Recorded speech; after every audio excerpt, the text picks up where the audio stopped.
Sure.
All right.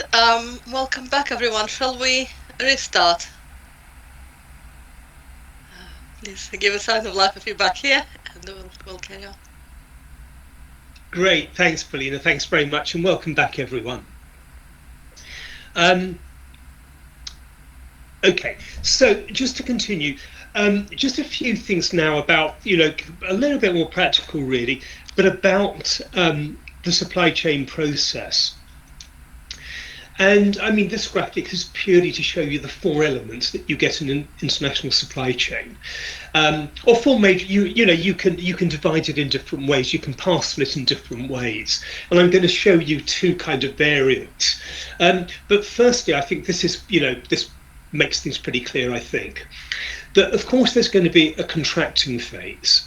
There's going to be a sale between a seller and a buyer, or a trader, and that means there's going to be a purchase order issued by a buyer and a sales contract issued by a seller. They should be, of course, very, very similar, because the details on the purchase order should match the sales contract, and the other way around. Otherwise, someone has got it wrong. One of the parties has got it wrong. So you would expect to see the purchase order and sales contract, having all the really important base information. It should be the same information. So we have the contracting stage. We then have the physical movement of the product from a seller to a buyer, or an exporter to importer, however you want to put it. And of course, the cargo will move through an export customs process, through an export security process, which in most countries is largely invisible, but there will be a security process.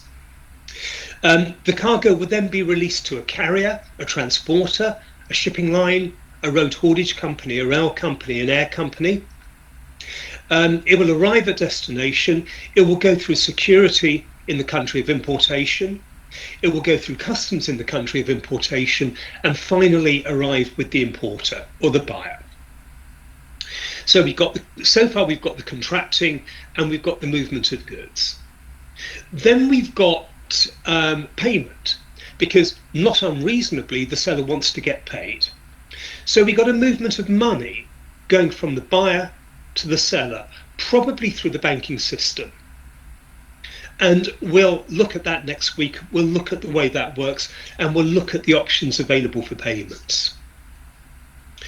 And then finally, we've got a movement of documents. Think back to earlier this afternoon. On average, 40 documents for each international sale. So we've got the movement of documents, most of them generated by the exporter. The buyer or the importer needs those documents. A key principle to remember is that in international trade, the documents represent the goods. And remember, an importer of a product cannot legally take delivery of that product until they've customs cleared it, paid any duty, or prove that there is no duty payable, and also prove that they have the right to take delivery from the carrier. And those functions are carried out by documents. So what we can extend from that is if the exporter denies the import of the documents, they are denying the importer the possibility of taking delivery of the goods. So the goods arrive. If the documents don't arrive, the buyer cannot legally take delivery of the goods. So we've got a movement of documents, and again, they may either go directly from the seller to the buyer, from the exporter to the importer, or very likely, depending on the method of payment, they will go through the banking system. If something like a letter of credit, a documentary collection is used as the payment process, and we'll look at the options there next week. So essentially, every transaction will have those four elements: the contracting element, sales contract and purchase order; the physical movement of the goods. Some people would say that's the easy bit. The physical movement of the goods through the customs process, security process; a movement of money from buyer to seller; and a movement of documents from seller to buyer. Okay, that's what's going to happen. It all sounds very, very simple when I put it like that. But as many of you will know, things can get fairly complicated. Now, another way, my screen has just frozen. Okay, another way to divide it up is by looking at what's called the reference model for international supply chains. So when we talk about international supply chains, at things like the kind of high-level UN conferences, EU conferences, things like that, we generally use this reference model. And the UN call this the buy, ship, pay model for obvious reasons. And, when we talk about the buy, ship, pay model, it's based on United Nations Recommendation 18. And Recommendation 18 is all about international trade procedures. It's all about what we're covering in these 4 sessions.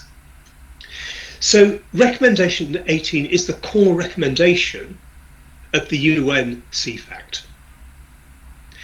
And it's very, very old. It's 25 years old when it was last reviewed. In fact, I'm working with the UN on updating it because it really badly needs updating. But the bit that doesn't need updating is the bit you can see on the screen at the moment. Nothing has really changed here in the way it all works. My personal opinion is that when we talk about the buy, ship, pay model, we're not really saying anything. The assumption there is someone buys something, someone ships it, someone pays for it. That's easy, we can all go home. As we know, it's not that easy. But I know, for example, when I talk to government ministers, in the UK, if I talk to the Minister of Trade, Minister of Transport, the Treasury Minister dealing with customs, if I talk to them, they would talk about the buy, ship, pay model because that's the level that, really they think they need to know. But there is more to it than that. So really, we have to go down to the orange level to get nearer to what really happens. Before you can get your lump of ore and move it across the border, you've got to prepare. There's preparation that needs doing. Think back to the graphic right at the beginning, all the agencies that you may have to deal with. Customs, freight forwarders, trade ministries, chambers of commerce, banks, insurance companies, lots of different stakeholders that you need to deal with. So you have to prepare for the export. You then export the goods. They then have to be transported by carrier, road, rail, sea, air, or more usually now multimodal. Again, we'll talk about that next week. But now it's very, very usual to combine more than one method of transport. The cargo will then arrive at destination and someone's got to prepare to import. And, the process, even though kind of, fundamentally, every country does the same thing, where the importer has got a customs clear, pay duty or prove that there's no duty payable, and prove they have the legal right to take delivery. But the way that's going to be the same in every country, but the way it's implemented can be different in different countries. So the receiver of the goods is going to have to prepare to import them and then finally import them. So that's the orange level. But really, it's not till we get to the blue level that we're looking at what really does happen on the ground in practical terms. And when we get to the blue level, as you can see, in every international trade contract, there are going to be 4 basic elements.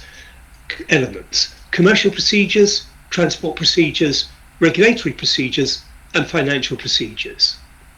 If you take any one of those 4 blue boxes away, the transaction is not going to happen. So, we're going to have commercial procedures. That's the negotiation between the traders, the buyers and the sellers. Those are the commercial procedures.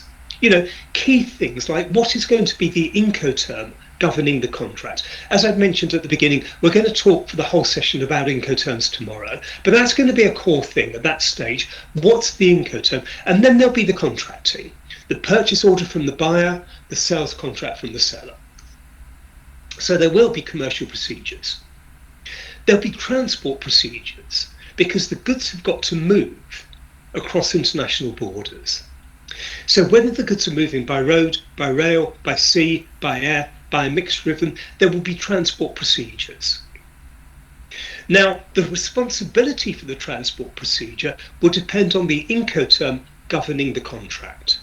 Okay, that will identify whether the seller or the buyer has the responsibility to make the arrangements and hold the contract of carriage to move the goods from origin to consignee.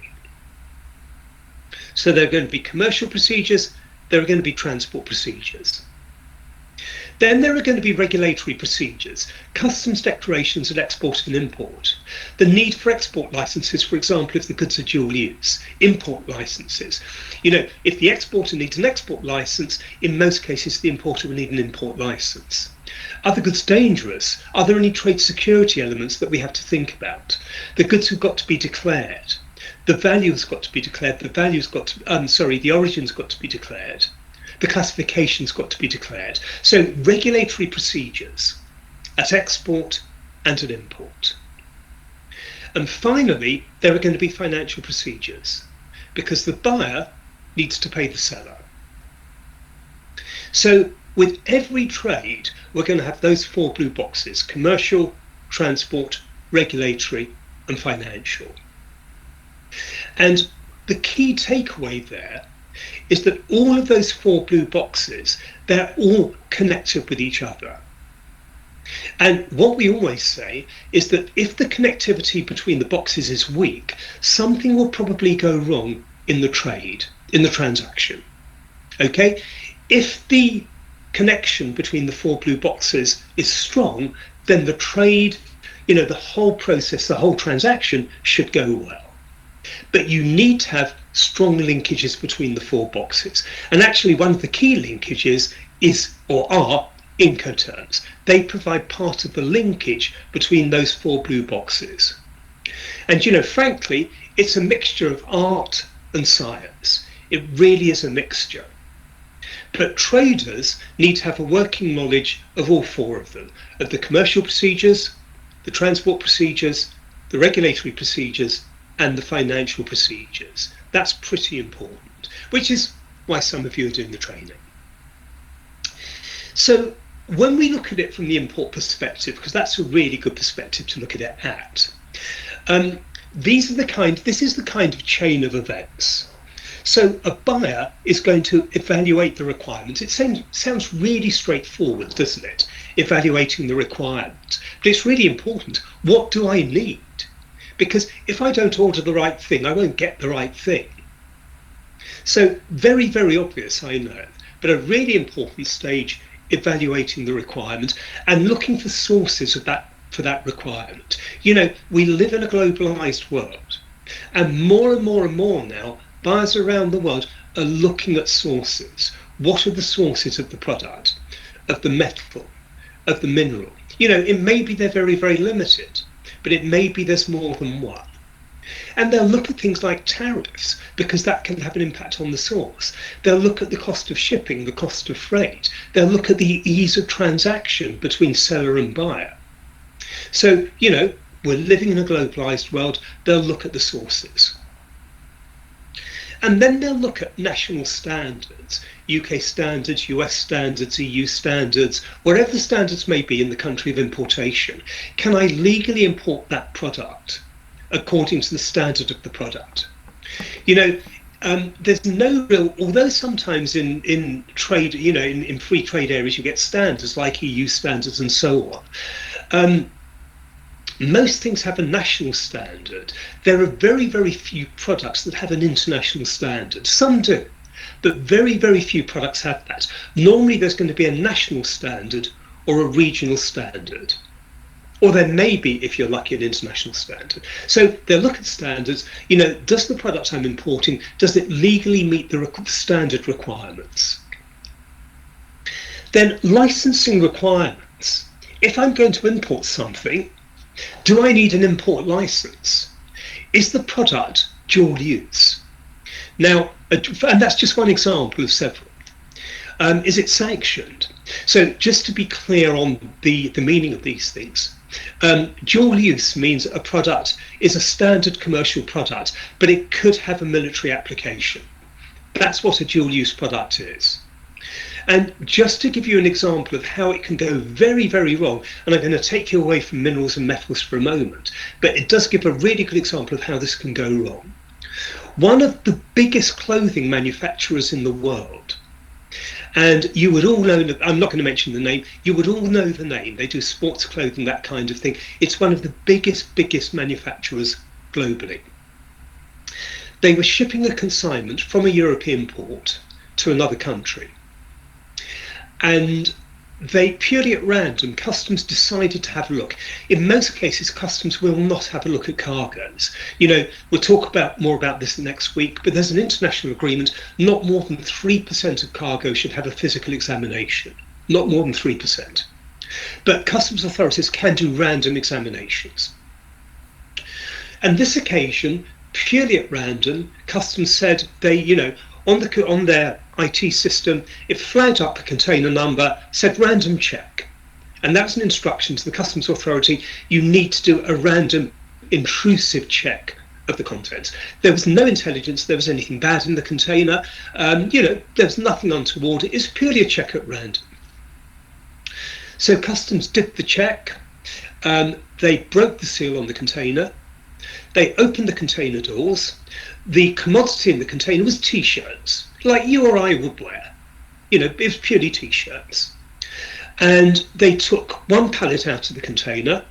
They opened one box, and I don't know what the colours were, but maybe red t-shirts.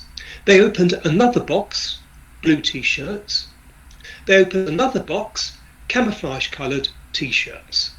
T-shirts in camouflage colours. They're, you know, they're fashion items. Some people wear that camouflage colours. They were prosecuted and faced a huge fine in their country from customs. Because those t-shirts were camouflage colours, customs said they could be used for military use, and therefore they need an export licence. And the exporter hadn't applied for a licence. They didn't consider camouflage t-shirts were dual use goods. Now, I give that example just to tell you how easy it is to get it wrong. And this was a very, very big company, and they got a very, very big fine, as you can imagine.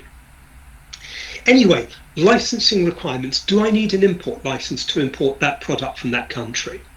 Now, generally, there's no problem if you need an import license, as long as you apply for it and get it. The only problem is if you apply for an import license and it's refused. If it's refused, then of course you cannot legally import that product. So are there any licensing requirements? An example of CBAM trading with the European Union, are there any CBAM requirements? There may be, there may not be. agreeing the terms with the supplier, with the counterparty. What are the terms going to be? What Incoterm is going to govern the contract? And of course, very, very importantly, the price, negotiating the price. So agreeing the terms of the contract, the Incoterm, the jurisdiction, the price, we'll think about those things a bit later. Then ordering the goods, the buyer will order the goods and they'll receive an order confirmation.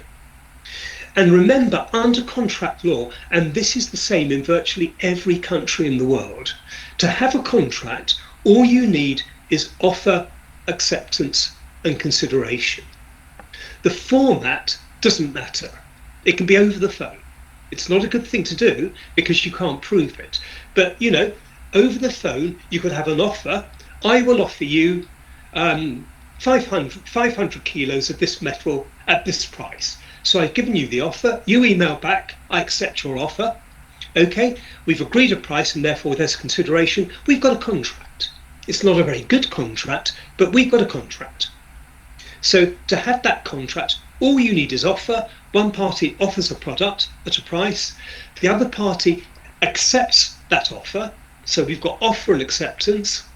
And there's consideration. So the consideration is the buyer will pay the money and the seller will provide the metal or the mineral.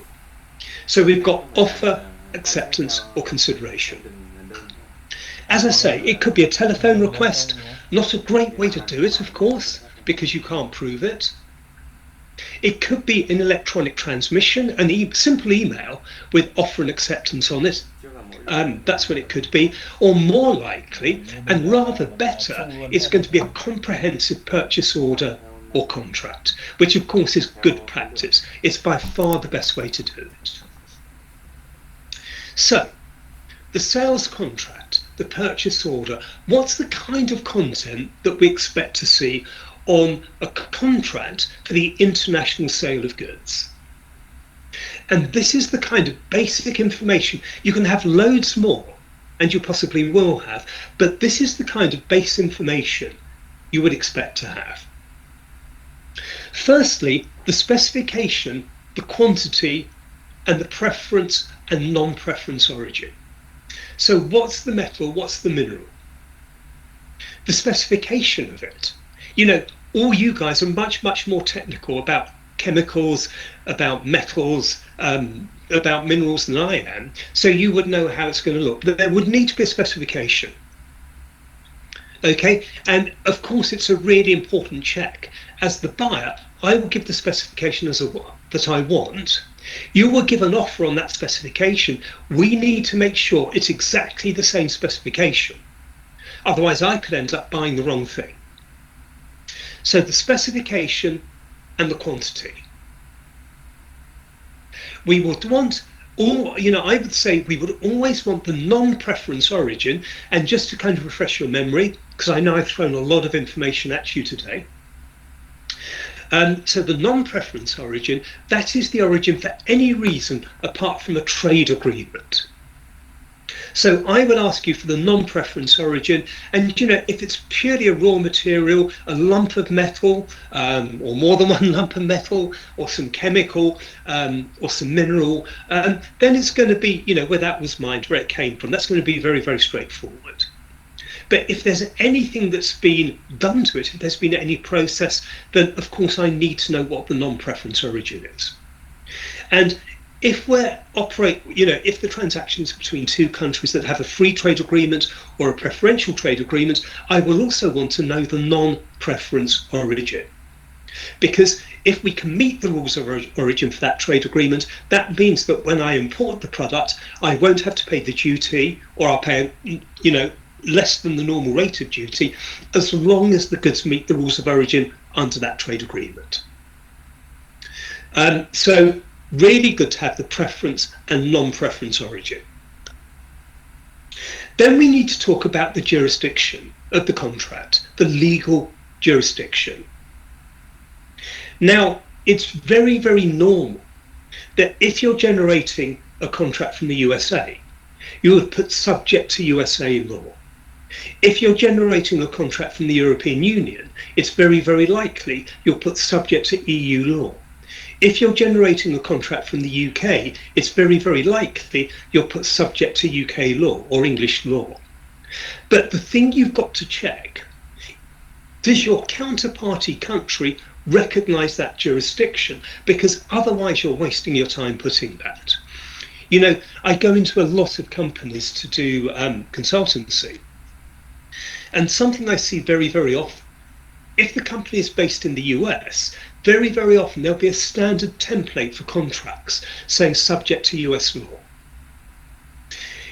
If the company is based in the UK, I'll see a standard template saying subject to English law. If they're based in Japan, I'll see a standard template subject to Japanese law. Now that's all very well putting that, but it will only work if the counterparty of the contract recognises that jurisdiction.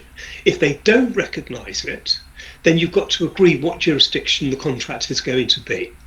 And it may well be, you know, a neutral jurisdiction. That's what it may be. So I guess the takeaway there is don't just put your own country because that's where you're based. Always check that your law, your legal system, is recognised by the legal system of the counterparty in the contract. Okay, the next thing is going to be the price and the term of sale, the Incoterm. Remember, a price without an Incoterm has no meaning whatsoever. It doesn't tell me what I need to know. So there's going to be a price and there's going to be an Incoterm. A full Incoterm mentioning the Incoterm, the 3-letter code, and the geographic place of physical delivery. So again, we'll look at Incoterms tomorrow. We'll look at how you incorporate them into the contract. So there'd be a price and a term of sale. And remember, to have the protection of Incoterms in the contract, you've got to state Incoterms. Because if you don't state Incoterms, for example, if you're trading with the US, there may be an assumption that the contract is under the American foreign trade definitions. Okay, so we've got a price and we've got an Incoterm, and we've mentioned Incoterms 2020, which is the current version, in the contract. There'll also be the payment method and the payment term. Remember, the payment method is how you're going to get paid, or how the seller's going to get paid, and the payment term is when is the seller going to get paid. So the payment method is going to be open account, documentary collection, documentary letter of credit, or payment in advance. Those are the 4 options. We'll look at those next week. So those are the only 4 options in payment method. And then the payment term, which is when does the payment have to be? What have we negotiated? If it's site payment, SIGHT, that means the seller expects payment straight away. Payment on, and generally it's going to be on shipment, payment on dispatch. That's what site means. It's a traditional expression that's still used. Site payment traditionally meant on site of the documents. Remembering from what we said a few minutes ago, the documents represent the goods. So on site of the documents, by the buyer, they have to pay, but basically that means immediate payment. Or if the seller's giving credit, it will say payment at, if it's 1 month's credit, payment at 30 days, or if it's 2 months, payment at 60 days, 90 days, 120 days, whatever the term is. So the method of payment is how is the payment going to be made, and the term of payment is when is the payment going to be made. So we've got the method and we've got the term of payment. Then packing. You know, sometimes the goods are going to be, you know, the kind of goods that you're trading, sometimes they're not going to be packed. You know, it could be a charter ship full of iron ore or something. Of course, that's not going to be packed. But where the goods are packed, the kind of packing must be stipulated. And remember, and it may not apply too much, but it will do to some of your products, remember that bad packaging is never an insurable risk. So export packing is always going to be stronger than domestic packing. And remember, if cargo is damaged due to insufficient packaging, you will never be covered by insurance. Bad packaging is never an insurable risk. Again, we'll talk about insurance next week. If the goods are packed, even if they're not packed, they need to be marked. In other words, there needs to be some kind of labelling so that the carrier, customs authorities can identify the goods if they need to do that. So there will be some kind of marks. Shipment. How are the goods going to be shipped? By road, by rail, by air, by conventional sea freight, by container sea freight, or multimodal. In other words, by more than one of those means. So how is shipment going to take place? And of course, when is, I did that too quickly. And of course, when is shipment going to take place? And that, of course, links with delivery. And remember, we have the confusion on the word delivery. So to most people, remember, delivery is going to be, when will the goods arrive? What's the delivery date going to be? But of course, depending on the Incoterm, if you're using a C group Incoterm, CPT, CIP, CFR, or CIF, remember, even though you have to legally deliver to the place of arrival, to physically deliver to the place of arrival, you legally deliver on dispatch. So if the contract is a C group Incoterm, you've actually got two delivery points. You've got legal delivery, and the legal delivery date, which is the dispatch date, but then you've got the physical delivery date, which is the arrival point and the arrival date. So just be really cautious of that word delivery if you're using a C group Incoterm, CPT, CIP, CFR, or CIF. If you are using a C group Incoterm, good practice is to give both dates. The legal delivery date will be the dispatch date. The physical delivery date will be the arrival date at destination. Okay, so that's delivery. Licenses, if they're required. The golden rule is that if the exporter needs an export license, the importer will probably need an import license. Okay, it's not a law, it's not a given, but it's a rule of thumb that generally where an export license is needed, an import license will be needed as well. So it's important that parties are clear on that, and in some cases the import license will have to be applied for in advance of the goods being shipped, and very often they should be. And in some cases the exporter will need a copy of the import license at destination before they can apply for an export license. So that needs very, very close liaison between seller and buyer. Product literature. Any information about the product, there may be, there may not be. But if there is any, then of course that has to be stipulated in the contract. And documentation. Remember that the importer will need documentation to legally import the goods into their country. And they will know, or they should know, what the requirement is. And sadly, even though there's a kind of if you like, how can I put it, a standard template.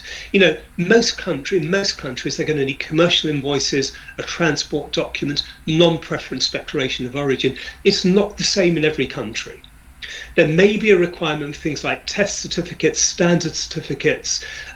If there's pre-shipment inspection for a clean report of inspection, there may be different requirements. So again, really important. And what I always think with contracting is the most important element of contracting is good communication between seller and buyer. There's no point in one party imposing on the other party lots of conditions which can't be met. It needs really, really close communication. So a real understanding on what documents the buyer needs. Because if the seller says, I can't get that document, then the trade can't go ahead. The buyer may say, I need a particular document, a test certificate that says so-and-so, I need that to legally import the goods into my country. If the seller says, well, I can't get one of those, so you'll have to do without it, the buyer will say, well, I can't do without it because I can't import the goods, so forget the contract.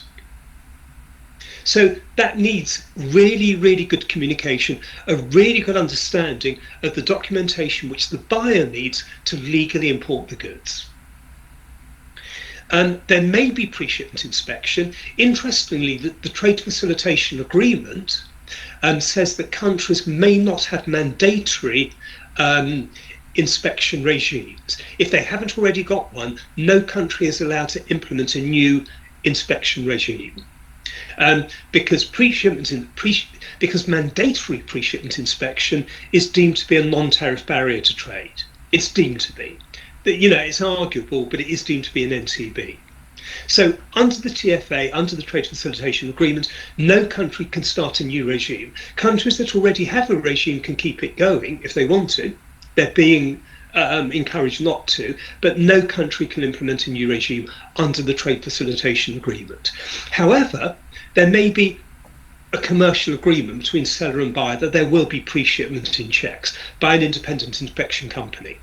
In that case, that's got to be part of the contract. That's not a mandatory government-funded inspection. It's an agreement between seller and buyer that the goods will be inspected by an independent agent nominated by the buyer before the goods are shipped, to make sure the goods meet the right quality and standard before they're shipped.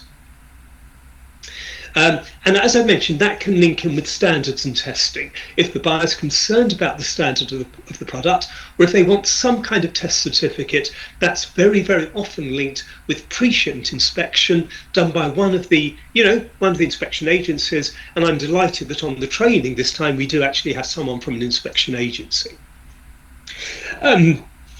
So pre-shipment inspection, standards and testing.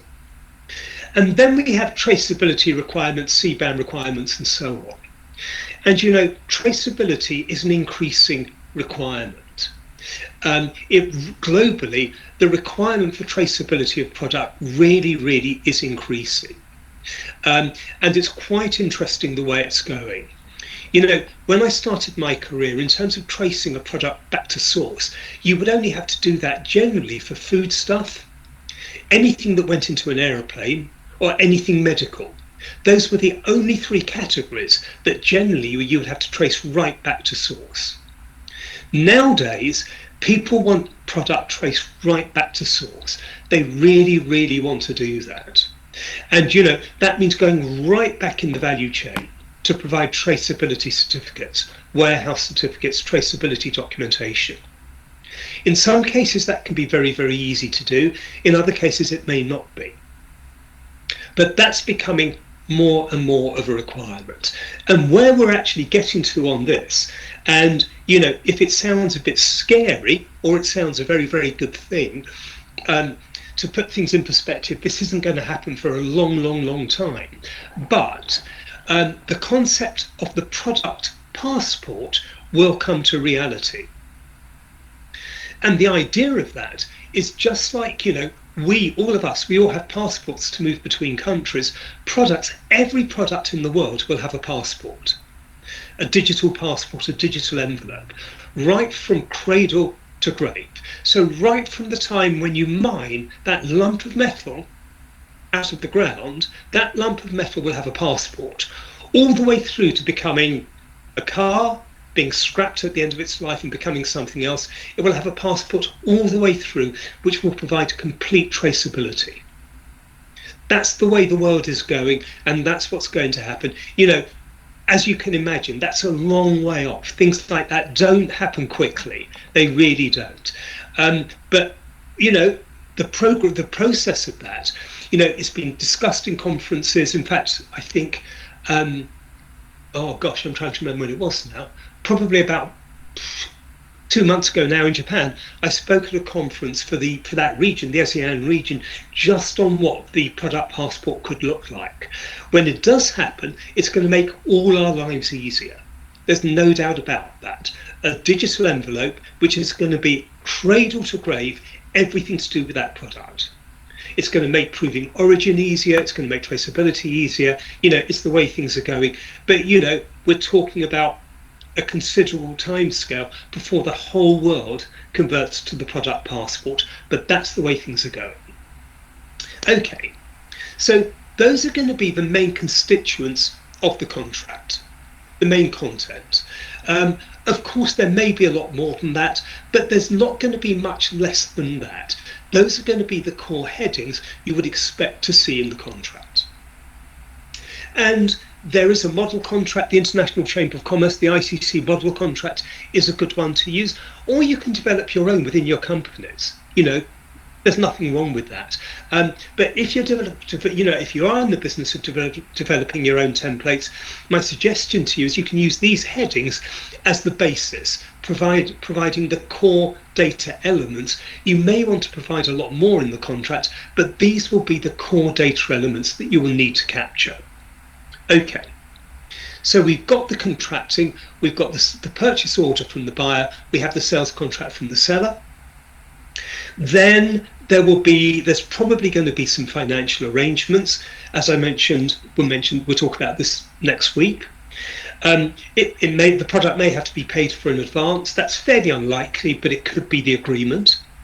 More than likely, the buyer will open a letter of credit to pay the seller. There may be some trade finance that has to be arranged, and currencies will have to be agreed, and there may be a requirement to buy forward a currency. But those are things we'll talk about next week. And then finally, the goods will be shipped. They'll be customs cleared at origin for export and at arrival for import. And finally, they will be delivered to the buyer.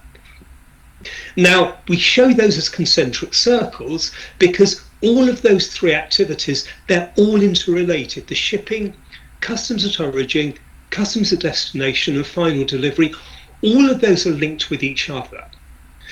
And remember, the cost, the risk, the responsibility of that will depend on the Incoterm governing the contract. So just to finish on that concept, one key thing to remember, and it will, as we finish for today, it links very, very nicely with what we're going to be talking about tomorrow. Remember, the Incoterm governing the contract does govern the contract of sale. It does not govern the contract of carriage. I'll make that point again tomorrow, but I'm mentioning it now because there's a lot of misconceptions about this. Do remember that the Incoterm does not govern the contract of carriage, it governs the contract of sale. It governs this contract that we've just been talking about. There we go.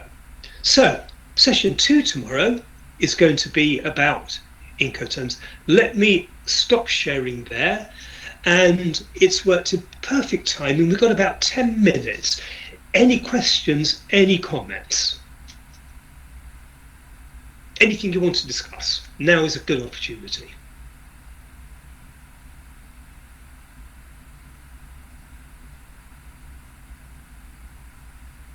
John, can you just let us know what will be sorry, actually, I've got another question. What is a contract of carriage? Was a question. Okay, contract of carriage, sure. A contract of carriage, we'll talk about that next week when we talk about shipping. But when you ship goods, however you ship them, actually, there's a really good way to explain the contract of carriage. If you think of yourself as a passenger, you're going somewhere on a bus, a train, a plane, a ship, you're going somewhere, you get a ticket. With that ticket, that is a contract between you, if you're going by bus, and the bus company. And that bus company, you may not know it, but when you get your ticket, they have a contract to move you from the time you get on to the time you get off. And that's a contract of carriage. Cargo has exactly the same thing. Whether the goods are shipped by road, by rail, by sea, or by air, the arranger, if you like, the contractor, the party that arranges the movement of the goods, they will have a contract with that carrier. Whether the carrier is a shipping line, an airline, a road haulage company, a rail company, there will be a contract, and that's the contract of carriage. Now, it's quite interesting, and we will explore it more next week. But the reality is, no one ever reads the contract of carriage until something goes wrong, and there's something like an insurance claim. Okay, but there will always be a contract of carriage between the carrier, road, rail, sea or air, and by the company that contracted the carriage with the carrier. That's what the contract of carriage is. So I hope that explains it. We'll talk more about that next week. Yeah. Thank you, John. Could you give us also a preview of what we'll be addressing tomorrow? And also if people can have any questions, again, we can take them there tomorrow. Sure, absolutely. So tomorrow is purely Incoterms, Incoterms 2020. That's what we're going to look at, what they're all about. The 11, I mean, some of you I know will be experts in Incoterms. So what they're all about, the 11 terms, how you incorporate them in the contract, and basically, and I think importantly, the link between Incoterms and insurance. So we dedicate to Incoterms because remember, Incoterms governs the contract. And one of the issues that we have with Incoterms is that virtually every contract for the movement of goods internationally is covered by Incoterms, but there's a lot of misinformation around. You know, the reality is that if you Google Incoterms, you will get the biggest load of rubbish ever. You really will. The only true source is the Incoterms book. You know, again, I'll talk more about this tomorrow. I've been involved with the International Chamber of Commerce on the last 3 reviews of Incoterms. Now you actually have to be legally accredited to teach Incoterms. And tomorrow I will show you, I'll prove to you that I am accredited. So I have the legal right to teach you Incoterms. I've passed the exam to do that. So that's what we're doing tomorrow. It's all about Incoterms. So before we jump onto that, does anyone have any questions about the content today, or anything that you would like us to address tomorrow or next week? Don't hesitate to ask.